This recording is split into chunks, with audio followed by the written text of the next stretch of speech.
Oke, jadi hari ini kita mau membreakdown lagu Dallas ya, Pak Eben ya. Jadi lagu Dallas ini salah satu lagu yang paling banyak digemari di album terbaru kami, Jeff gitu Banjar ya. Setelah lagu Saranjana, mungkin karena faktor di soundtrack juga di film Saranjana ya. Bukan aninya ya? Bukan video klipnya bukan? Bukan. Video klipnya jelek itu. Pertama dulu kita bahas dari segi lagu ya. Jadi aku ingat pertama kali kita bikin lagu ini, lagu Dallas ini bukan lagu yang kita bikin untuk soundtrack film Saranjana. Bukan. Dia ada duluan. Ya. Nah, awalnya aku mau bikin lagu Dallas ini, ceritanya aku pengen bikin lagu yang tentang bertemakan kayak Laskar Pelanginya Niji. Oh ya. Yang mimpi adalah kucing, kayak gitu-gitu. Aku pengen yang meraih impian gitu-gitu ya. Nah, makanya di sini kalau file projectnya aku tulis namanya Meraih Mimpi Banjar. Meraih Mimpi Banjar ya? Iya, Meraih Mimpi Banjar. Karena ya itu tadi aku pengen konsepnya itu kayak Laskar Pelanginya. Baru aku bilang kayak Ben, coba bikin nih lagu tentang temanya Meraih Mimpi, lagu-lagunya kayak lagu-lagu Niji. Nah, baru Eben konsep waktu itu. Pertama dari nadanya dulu, itu gimana dapatnya? Nadanya ini kita bikin bareng-bareng, Bos. Kalau apa? Aku di Surabaya waktu itu masih. Iya, aku di Surabaya. Lupa aku. Nggak salah, lupa Bos. Lupa ya? Asli lupa, men. Oke, nadanya lupa nih, pokoknya dapat aja ya. Betul. Nah, terus yang kedua itu adalah liriknya. Kenapa ngambil kata Dallas? Jadi kemarin itu kita itu ya, Bos, kayak apa? Pertama ente kasih artikel tuh, katanya ada apa? Anak-anak muda zaman sekarang nggak tahu nih Dallas Balangster Dada gitu-gitu. Jadi ya apa? Aku bikin aja jadi lirik gitu sudah. Jadi arti kata Dallas apa, Ben? Arti kata Dallas itu kayak biarlah apa biar apa biar panas, biar hujan, biar apalah pokoknya kayak teruslah mereka tuh berjuang gitu. Terus berjuang gitu ya. Jadi biar apapun yang menghalangi gitu. Tetap berjuang gitu ya. Jadi kan sesuai temanya meraih mimpi ya. Ya, jadi betul. makanya kita bikinnya seperti itu dan katanya juga unik ya Dallas ya. Nah, jadi ketika udah jadi nih lagunya baru kan aku proses untuk aransemennya ya. Nah, aransemennya itu aku udah bayanginnya kayak lagu-lagu band pada umumnya. Karena kan pengen kayak Niji, Laskar Pelangi, Peter Pan, Noah, The Massive gitu. Makanya lagu Dallas ini adalah salah satu lagu yang musiknya itu ngeband banget. Dan ngebandnya aku padahal biasanya bikinnya tuh ngerok. Kalau ngerok sering tuh bikin. Tapi kalau yang ngepop gitu jarang. Makanya Dallas ini kan yang drum, bass, gitar. Jadi kalau kita dengar musiknya ya musik-musik ngepop banget. Poppy ya. Nah, awalnya kan juga intro yang itu kan pop banget, pop Indo. Nah, pop Indo banget kan, yang main filter gitu. Ya, jadi dari beat kayak gini, ku bikin filter.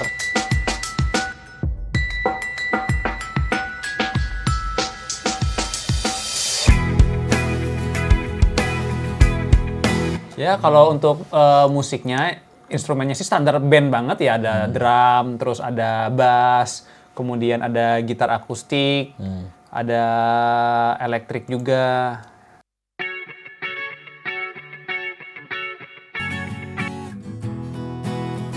Nah, gitar akustiknya seperti biasa selalu aku bikin stereo kiri kanan, jadi 2 kali ngerekam. Siapa yang ngerekam nih? Aku sendiri di Surabaya. Sendiri ya? Waktu di Surabaya sendirian. Nah, udah gitar akustik full. Paling yang agak niat itu banyak konsepnya itu adalah main di gitar elektriknya, bunyi-bunyinya gitu kayak.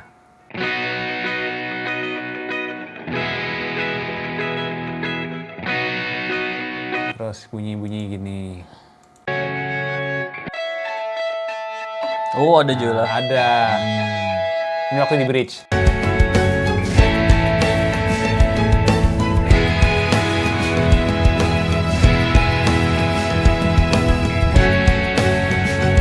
Sama di ending juga.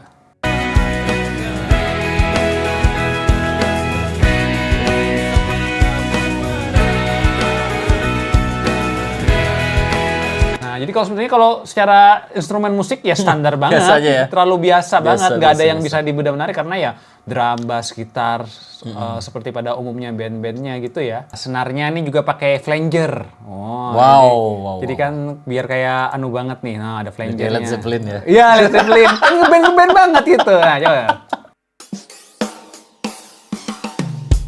Oh.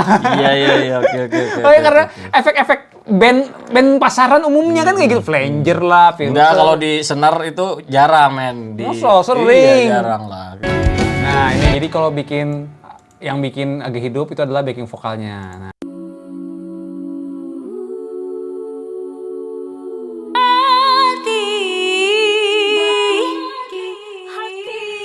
Harus kaya ilmu bani, makin baisi makin petunduk.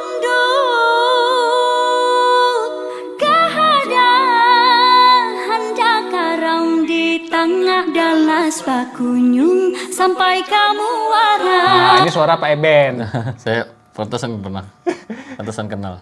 Jadi kalau aransemen ini kan biasa banget ya, Ben ya? Biasa ya. kayaknya. Vokal, gitar, bass. Jadi ya nggak ada yang terlalu yang spesial. Biasanya kan bikin lagu ada yang unik tuh teknik-teknik apa gitu. Kalau ini yang bener-bener teknik pure band ya. Tapi ini ya, aku lihat dari aransemen tadi ya nggak biasa-biasa aja. Maksudnya kayak ada bikin di filter, di apa supaya menambah khasanah lah ya gitu. Ya, Kalau mungkin. kalau aku sebagai band biasa ya lebih biasa lagi daripada ini.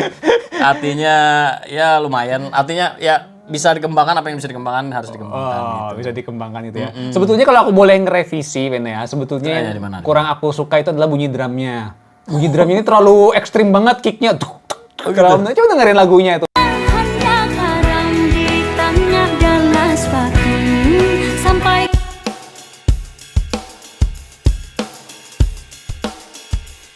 Nah, jadi karena itu aku kasih kompresornya 2 gitu. Jadi kayak Anu ya, tajam banget kicknya. attack. Iya, makanya aku mendengar tuh kayak lagu metal. Dia menambah semangat. Oh, ya, nambah semangat perjuangan. Oh iya, biar Betul, ngelesnya nggak gitu apa-apa. ya. Nggak masalah. Aman sih.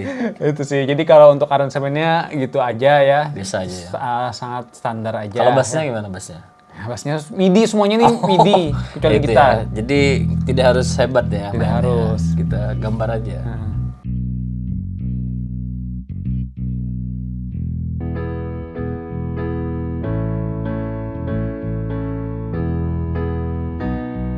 Kalau isian string-string nggak ada. Itu dikit di Oh, pre-chorusnya, dikit di bridge-nya aja cuman. jadi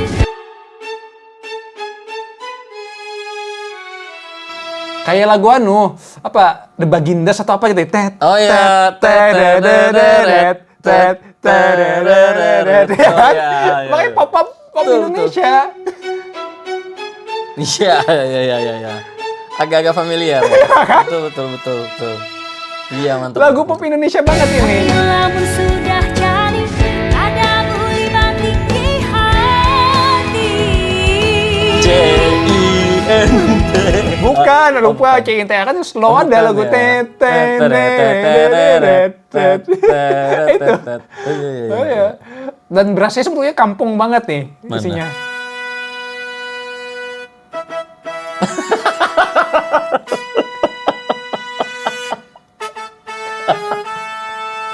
Oke.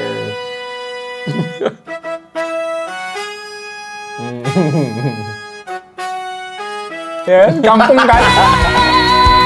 Dakaram di tengah dalas bakunyung sampai kamu warang. Kehadang hendak mimpiku pecah biar dalasan balasan gadang. Kampung kan? Kalau didengerin sendiri kampungan. Kalau sama lagunya enak ya. Lumayan lah ya. Lumayan. Iya, Kayak ya pop Indo gitu lah, pop Indo zaman Melayu gitu kan. Iya, Kayak oh, zaman 2010 deh ya. 2010 Oh ya, aneh banget nih anunya musiknya. Nah, yang menariknya kan jadi pas udah jadi nih album kan 12 lagu ya. Nah, aku udah bilang sama band sebetulnya kalau aku pribadi dari 12 lagu yang ada di album Sarabakawa, lagu yang paling aku nggak suka itu adalah lagu Dalas. Oh gitu. Paling aku nggak suka ya. Kenapa aku nggak suka? Karena menurutku itu yang materinya paling jelek. Paling jelek dari segi apa? Musiknya jelek banget menurut aku, ini nggak ada bagus-bagusnya. Ya. Terus yang kedua dari segi nadanya, aku kurang begitu suka sebetulnya nadanya. gitu Ya. Tapi Eben justru suka ya? Suka banget.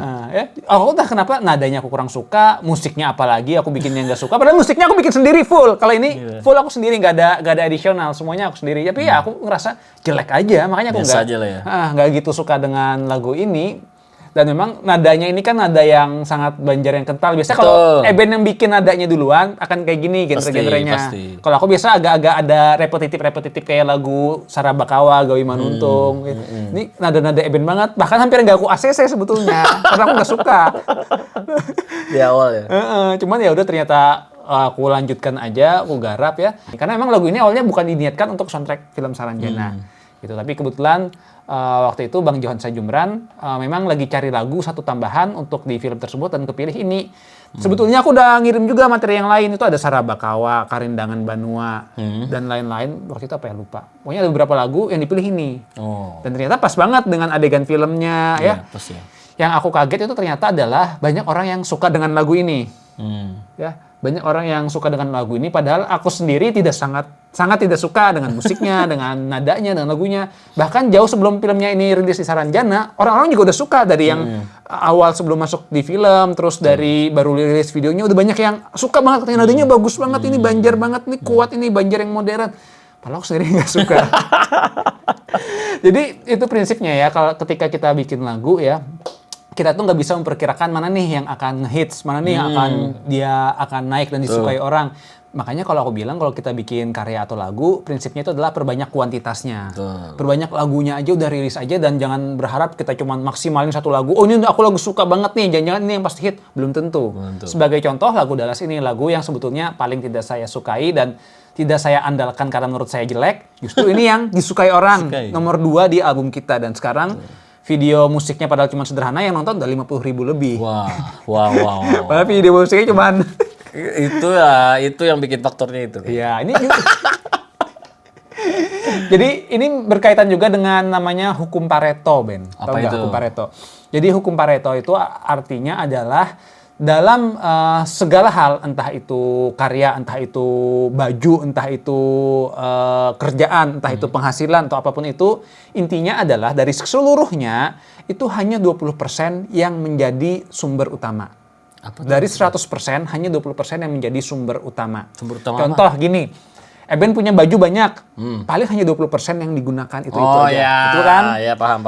Terus mungkin Eben punya banyak kemampuan skill di kerjaan, paling hanya 20% yang kerjaan utamanya.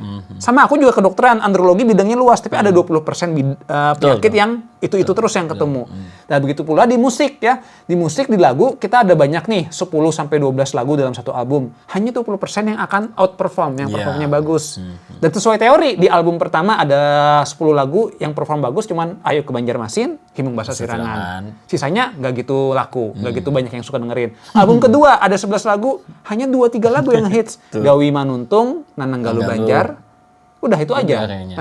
Album ketiga ada 12 lagu. Ternyata 2 yang ngehits, Saranjana sama Dallas. Gitu aja ya. Itu tadi, makanya ini termasuk juga dalam hukum Pareto. Makanya kalau saya sih bisa ngasih tips untuk teman-teman yang berkarya juga. Ayo, saran saya sih kualitas tentu harus ditingkatkan, tapi jangan lupa juga kuantitas dalam lagu. Karena sesuai dengan hukum Pareto, itu ternyata 20% itu tuh. Bikin aja terus. Jangan-jangan lagu kita belum ngehits karena kita baru bikin 1. Iya. Harusnya kita bikin 10, dari 10 itu nanti akan ada 2 mungkin yang hits ya. Makanya kalau bikin lagu ya udahlah, perbanyak aja dulu kuantitasnya. Dan kita nggak bisa memperkirakan mana yang akan lagu itu ngehits, mana yang nggak ngehits. Bisa jadi yang menurut kita jelek itu yang ngehits. Sebagai contoh di album Sarabakawa, aku sebetulnya menjagokan lagu Karindangan Banua, kemudian Pantun Pepedahan. Itu aku suka banget nadanya, lagunya, musiknya. Ternyata nggak gitu banyak yang gitu senang. Bahkan ada yang Karindangan Banua viewsnya mungkin cuma 1000-an. Ya itu tadi, makanya kembali lagi kalau karya, ya udahlah, kita nggak bisa prediksi. Prinsipnya kita bikin karya aja terus dan biarkan orang suka yang mana. Tapi ya aku sih nggak gitu peduli juga orang mau suka apa enggak, karena prinsipnya kita berkarya apa yang kita sukai. Itu tidak Pak Eben? Betul sih. Jadi ya karena kita mendukung juga karyanya, maksudnya kita suka bikin lagu aja ya. Artinya bikin-bikin aja terus. Masalah disukai atau tidak disukai itu urusan belakang lah. Jadi itu tadi kita proses pengerjaan Dallas dan filosofi di baliknya. Itu aja. Terima kasih sudah menyaksikan video ini. Tata.